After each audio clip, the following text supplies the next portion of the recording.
Welcome back, everyone. Things have changed. I got a haircut. My microphone is slightly different. Not nearly as good as the other one, but it's only temporary. The other one will come back soon, sometime. But for now, anyway, let's get into the One Piece, the thing that we're here to talk about. Chapter 1047, The Skies Above the Capital. This is a very interesting chapter for a lot of reasons, so let's get into it. In the beginning of the chapter, we see Momonosuke and Yamato back to the thing that they were doing ages ago, trying to get Momonosuke to make clouds big enough to support the island, which is about to drop. Now, we were here maybe like 30 chapters ago or something. I can't even remember. It was a long time ago. Pretty much this exact situation. We might have seen a panel very similar to this before, actually, which is very interesting because we've come kind of full circle back around to it. And I wondered at first why we did that all the way back there as well as doing it again now. I think part of it was to preface the fact that Momonosuke can do it. We did see before he was able to make the small clouds, and probably it's just his grasp on the ability to be able to make the bigger ones the same way that Kaido does because they have the same fruit at the end of the day. But I think we did it before just to preface the fact that Momonosuke can do it and now he's going to have to do it. We just wanted to explore a bunch of other things in between then and now. So we're back to this now. And we get more of an in-depth flashback back to when Toki sent the Scabbards and Momonosuke forward in time. I kind of wish we got a little bit more as to what happened with Toki and what happened with Hiyori and what happened with her fruit and whether she actually died, because that's still a bit up in the air. But we get a really nice flashback that kind of gives us a little bit more in-depth what Momo is thinking and feeling and explaining why he's struggling so much with this. We did see before this flashback, but slightly less of it, and we have seen Momo struggling with these things and these decisions he has to make, but now we see him get a little bit more of a resolution through it, and I think he's going to now be able to make the bigger flame clouds now that he's kind of forced to by the story, essentially. But he also gets pumped up by Luffy at the end of the chapter to kind of egg him on to be doing this, to kind of motivate him to make the flame clouds, because they're really, really necessary, but we'll get up to that now. So we pick up the fight with Luffy and Kaido where we left off in the last chapter, with even Kaido being surprised that Luffy can now just grab lightning and how ridiculous that is, which it absolutely is, but that just seems to be the devil fruit power he has. I don't know if that's related to his ability to do things that he can imagine or the fact that he's rubber. I'm a little bit up in the air about this one because he'd be insulated against it, is insulated against it. But does that mean you can grab it? It's tangible, or does Haki let him do that? I'm really not sure, but it's really cool that he can do it. We also take it into a little bit of the next degree where Luffy comes in for another attack after getting hit because he missed with the lightning and then got hit. So he gets hit and flies away, grabs onto another bolt of lightning and uses it like a pole vault to spin around and come back for another attack. Which, unfortunately, even though he's preparing that weird thing where he inflates his upper leg and goes in for a kick, I guess it gives it more momentum because he's not actually using his giant foot techniques that he does have. He's just kind of putting more weight behind the attack, similar to what Katakuri was doing, actually, which is, I think, why Luffy referred to it as his peak, because he can really use his attacks and his body and his rubber properties in a better way than he could before. Due to his awakening, he's got more control over his rubberiness, and he can do all of these interesting things now. So Luffy's coming back for this attack and gets hit again by Kaido. Even though he's not taking as much damage, he's a lot more durable in his current state, and he is landing a lot of good hits. Kaido is still incredibly strong, if not, really tired too. But he's still able to keep hitting Luffy down, which is pretty amazing. I thought he'd be way more tired than this, because they've both been breathing heavily for a while now. But while he's talking about this, he's saying that devil fruits are not enough. Just having an amazing devil fruit isn't enough to conquer the world. And I was having a discussion about this on Reddit a couple days ago, I think it might have been yesterday, and about Roger having a devil fruit. And there are a lot of interesting cases that, there could have been for that, even though I don't think he ever had. But we get confirmation here where Kaido says he doesn't have a fruit definitively, which is pretty good timing. And it's through this that Roger still brought the world, before him, despite not having a mythical devil fruit like these two people here. He just had really strong haki, which is something we've already known. It's just nice to get confirmation from one of the strongest one of the top tier strength characters in the entire series when it comes to Haki and Devil Fruits and raw strength. Kaido's really the peak of most of it, if not all of it, to be honest, from what we've seen. And Luffy is now fighting against that at quite an equal level, which is very interesting. But he's just kind of hammering home the point, quite literally. He's hammering home the point that even having these amazing powers that you now have because you have caught up to the powers that your Devil Fruit actually contains isn't going to be enough to conquer the world. You still need more, which I'm baffled by because Luffy has everything. He's got advanced conquerors, he's got advanced observation, he's got advanced armament, he has his gears, he now has his awakening. He is so incredibly strong. He has his giant mode now. He can grab lightning, and Kaido is still saying, it's great, but it's not enough. Kind of reminds me of the Todo fight in Jujutsu Kaisen, if you've seen that, where he becomes best friends with the guy and then goes, everything is spectacular except that. You need to fix that. It reminds me a lot of that, except slightly less friendly, unfortunately. So Kaido uses some very interesting techniques in this chapter, at least one that really stuck out to me. When he hits Luffy from that last attack and he just kind of springs into the ground and he's coming back, Kaido's no longer surprised by this. It's good. He's a quick study in a fight, probably from many years of experience. And he sees Luffy coming back and he just readies an even stronger attack to whack him back down. And the one he uses is Death Destroyer Thunder Bagua, which just sounds so anime. It just sounds so ridiculous, but it sounds really cool, which apparently has reference to one of the other Wisdom Kings known for defeating Enma, which is just pretty interesting. He defeated Odin. He pretty much defeated Zoro recently. Does that count as a loss? I guess Zoro has technically lost to Kaido, but pretty much everyone does. Luffy's lost to him like 4 times. He's on a much worse winning streak. And he hits him with this attack really, really hard. We start seeing the little chirping birds, and I was waiting for that one because that was a very old cartoon trope that I don't think we've seen up in, recently when we started with this Gear 5 fight, but it's really good to see it. Nice old classic cartoon things coming in. And while he's being knocked out completely, he grabs onto Kaido's chest and stretches way up into the clouds, which is a very interesting tactic, but Luffy's very adaptable in a fight as well, probably more than Kaido, particularly with this new Devil Fruit and his new creative way of fighting. And Kaido can't seem to get it off. Hitting it doesn't work, and he just instantly goes into his dragon form. I was surprised. I thought we were looking at somebody else for a second, but no, he goes instantly into his dragon form and launches some, what are they called? Dragon Twister Demolition Breath. So he spins his body really quickly and creates scythes of wind that are invisible as well, actually. And it was recently stated his powers are kind of like translated from, I think it was a magazine, and it kind of lightly explained how he uses his powers. Like when he roars, it creates lightning, which we've seen before. When he spins, he can create air. When he breathes, sometimes it's so intense that it's like fire, which is the borrow breath. So it is just his natural mythical zone form that gives him these abilities. So that would mean that Momonosuke can do them as well, because it's the physical properties of the body causing those abilities. The same thing that's happening with Luffy, which is just how mythical types seem to work. The same way Marco's body is made of that particular fire that doesn't burn you. You can't attack people with it, or you can't damage people with it. You can heal people with it though. And that's very interesting because it seems like the properties of these mythical fruits are what give them their abilities, which, that just kind of makes sense. But it's not like Kaido can shoot a borrow breath because that's a magical power of his fruit. I mean, yes, it is, but it's because of the properties of his dragon body that lets him do it. The same way that Luffy's rubbery properties have changed and gotten a lot more intense to give him the ability to do these other things. The same with the lightning, the same with the weird Gear 4th-esque thing that he does, as well as with Giant. It is the properties of his fruit that lets him do that. So Kaido, because he knows Luffy's holding on to him, he can see the arm, starts throwing a few scythe blades up there to try and hit him. Does successfully hit a few, but Luffy is holding on through it. And then we cut away to the Flower Capital, completely changing the flow, but this is really important.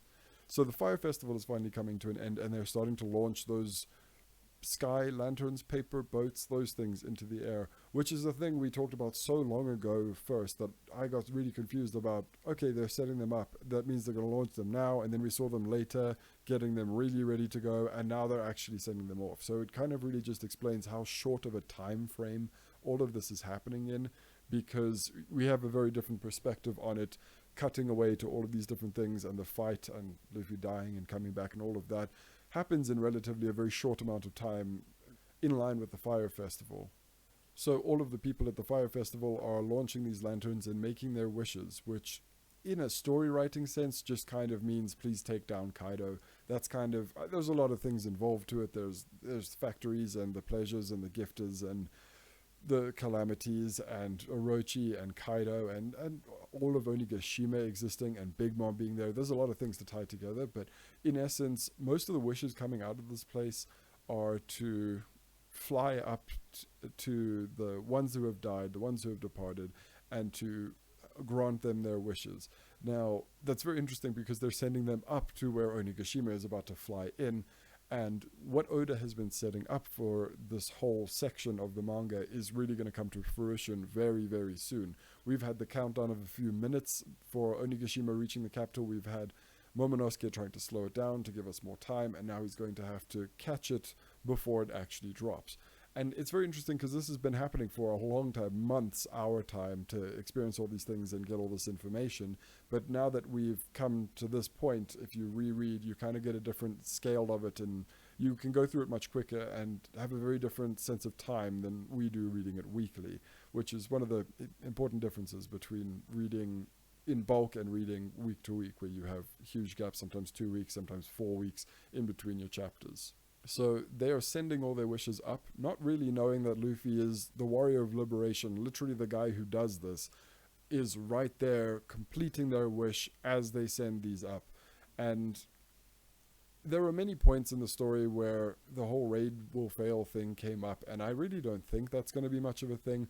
I'd be very, very shocked and surprised if it was, which is not unlike Oda, but this seems more in line with what the story is actually trying to go for, where they're sending their wishes up, and Luffy, literally having just died on the roof, has gotten back up in his Gear 5 and then ran out of Gear 5 and then willed himself back into it and is now about to finish off Kaido. So he's in the clouds, and Kaido launched those destructive blades and then launches a Boro Breath which hits Luffy directly, which it must do a lot of damage, but he's really holding in there. And we cut back to Hyogoro, who's also explaining that the island is about to drop, but everyone has faith in Luffy, because what are they going to do? If Luffy dies, then they just die as slaves, and if Luffy wins, then, well, I guess the whole of Onigashima will probably drop and they'll die anyway. So they're quite apathetic about the whole thing, but they are fully on board with supporting Luffy, whose plan is as simple and effective, hopefully effective, as usual. Luffy is going to do the same thing that he does in pretty much most of his fights, the same thing he did in the Doflamingo fight, the same thing he does in a lot of fights, really. He's going to punch Kaido with a really big fist. And that's going to finish it, I guess, that's very interesting. I'm very wary of Oda signposting like this, because he could have, if the next chapter is the end of the fight, he could have not shown us this, and he could have shown us this at the beginning of the chapter and then him taking down Kaido with it. This can go a couple of different ways. It's interesting that he shows it to us at the end of this chapter, because it's the big moment and it's the shock cliffhanger, which makes a lot of sense. But now that leads us into the expectation that he's going to punch Kaido, possibly the island as well, and end the fight, which is a dangerous thing to assume, because this fight could go a lot longer. I don't think it will go much longer, to be honest. I did say a couple chapters ago, probably has 3 or 4 chapters depending on other stuff getting cut in, which seems to be pretty accurate. I suppose that would be quite cool, but I'm a little bit wary of it ending here because of what we have signposted, essentially. And Luffy has a fist pretty much half the size of Onigashima, ready to just destroy Kaido. I think that's a very interesting strategy.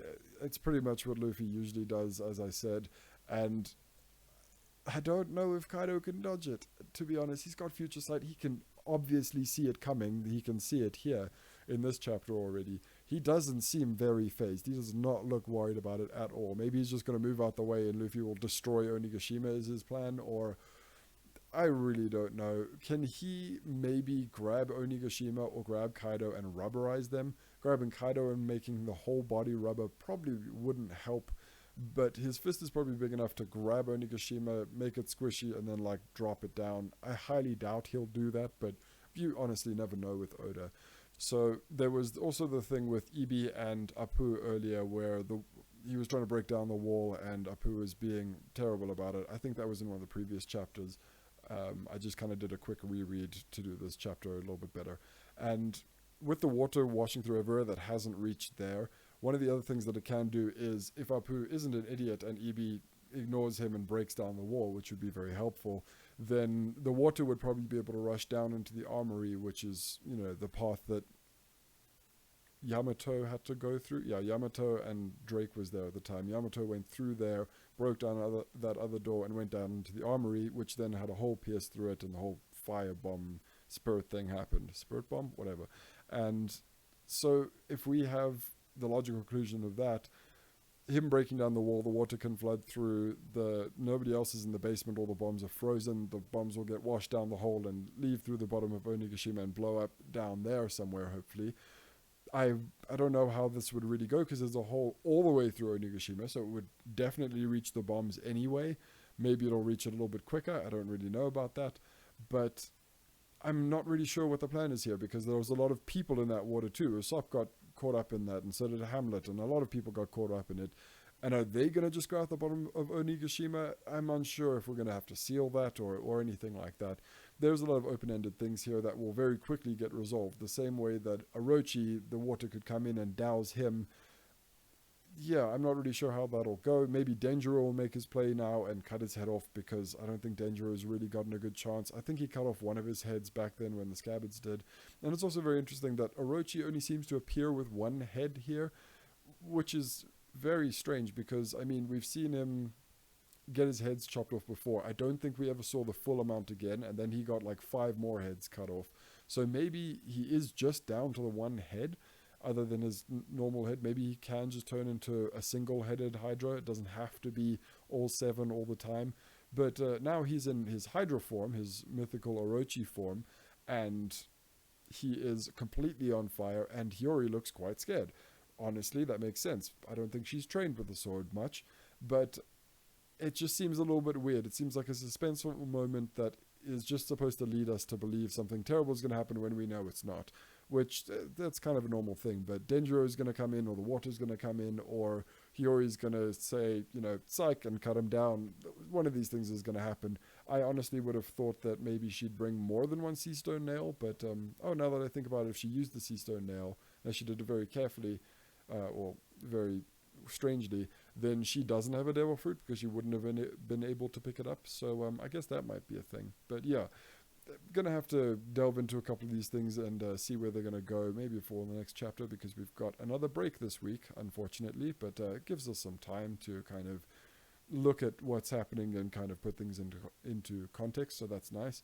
But yeah, we had a lot of things in between the chapter and a lot of good exposition and a lot of good storytelling and some going back and delving into some interesting things that we didn't have as much information on before. And we got to see a couple new techniques and a really big punch that's about to happen. So that's pretty cool. And that's a great way to leave the chapter, although I am very concerned that Kaido does not look concerned at all. He is straight facing it. Either that, or he's about to come to terms with the fact that he's going to lose. It genuinely might be a setup of he's looking at this, he does not have much energy left, he's been battering this kid down over and over again, he's killed him like twice. It's pretty crazy, and he just keeps coming back stronger. That's just what Luffy does. And he might genuinely be readying himself to actually be defeated, which is it's pretty big. Not even Big Mom had that foresight when she was going down. But Kaido does have future sight, so maybe he just looked into the future and saw that he's about to just get launched off the island and thrown down into the fire capital. Why do I always mix those up? The flower capital and the fire festival, so that everyone can see he's defeated, and Momo's conjuring the clouds and holding the island up, and then we'll deal with all of that. So yeah, quite a lot happened. I wanted these videos to be a bit shorter, but we are it's a little bit shorter than usual. It should be fine.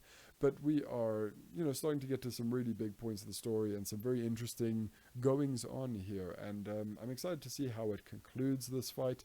I think we're really, really close to the conclusion of this fight, as I said before.